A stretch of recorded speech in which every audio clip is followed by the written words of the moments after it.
right, Abby, so what happened to you at Smyrna and Waffle House? Oh my gosh, I got the biggest tea from the Smyrna Waffle House. Obviously, this all went down at 3 a.m. after the Braves game on Saturday. But my mom was in town. She came up for my birthday. And it was just so kismet that the only two teams I root for in baseball were playing each other. The Atlanta Braves and the Texas Rangers. And so my mom and I went to the game to go see it, watch and have a good time down at the Battery because it's one of my favorite places to hang out. Mm-hmm. And what I've realized is that, going to the game is fun, but really going to all the bars afterwards are double the fun. So the Battery is really interesting to me as a guy that's been here now 23 years. And has seen sort of the party scene in Atlanta change quite a bit. The landscape is it's changed a lot. Buckhead used to be the place that everybody went to every Friday and Saturday night. Well, Buckhead has changed quite a bit over the years. And I kind of feel like the spillover now, the place to go is like the Battery. Oh my gosh. It's the only place I've consistently had a good time. Like I'll go out to Buckhead or I'll go out to the Beltline and it's sort of hit or miss depending on the kind of night that you're going to have. So far, and knock on wood, because I've been having a good time, every time I go to the Battery, I have like one of the funnest nights of my life.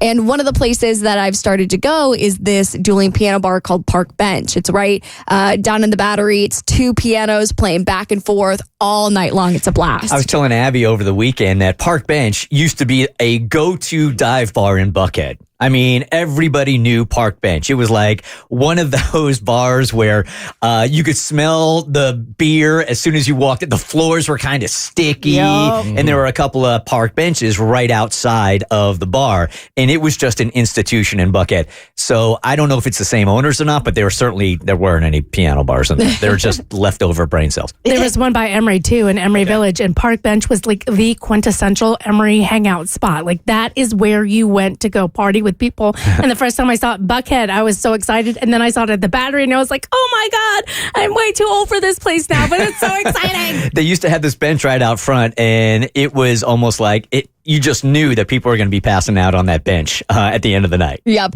And the whole thing is such a trip because if you go during like the 8th or 9th inning, which is usually when I go to like avoid the crowds, it's dead. Like there's nobody in there. And then all of a sudden, the second the game ends, it's packed. You can't move. And what I love about this bar is that it's like a big dance floor and you're talking to people and you're mingling and it's just a really good time.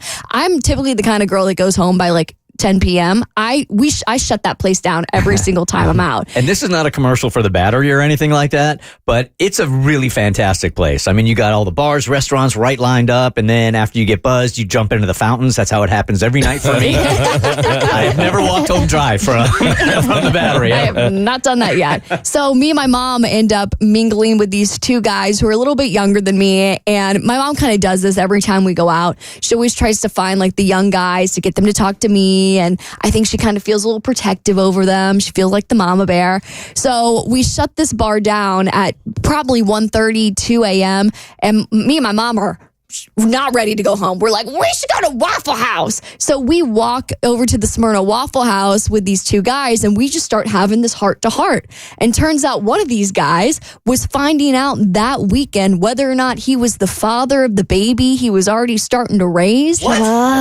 Right? So me and my mom over an All-Star special are gagged like, when are you going to find out? And he says, the thing is I had my ex-lady email me because I was like, I don't want to have a bad weekend. Don't text me. I'm going to check this email when I'm ready. And so his paternity test is sitting in his email inbox. And my mom and I are sitting there foaming out the mouth being like, what do you mean you raised this kid and you're just finding out whether or not that this is yours or not? Long story short, this guy comes from like money and was living in Seaside for a summer, was bopping around with some ladies.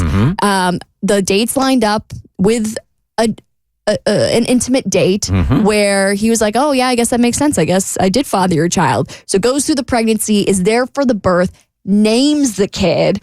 And she all of a sudden, a couple months later, like 2 or 3 months into having the baby outside of her body, goes, I think we should probably do a paternity test. And he was like, What do you mean a paternity test?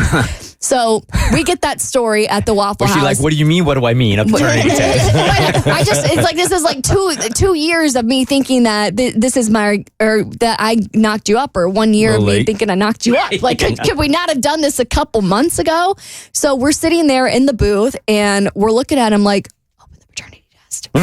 We cannot go home without answers. Yeah, we don't care what you want. Open that email. I know this is your life, but like, I just finished up my All-Star special. I need a little bit more, chutzpah to this night. The idea of him finding out whether or not this child is his at a Smyrna Waffle House. It tracks. It does. Makes perfect sense. Yeah. So we're looking at him and we're like, we think he's drunk enough to where we can convince him to open up his email.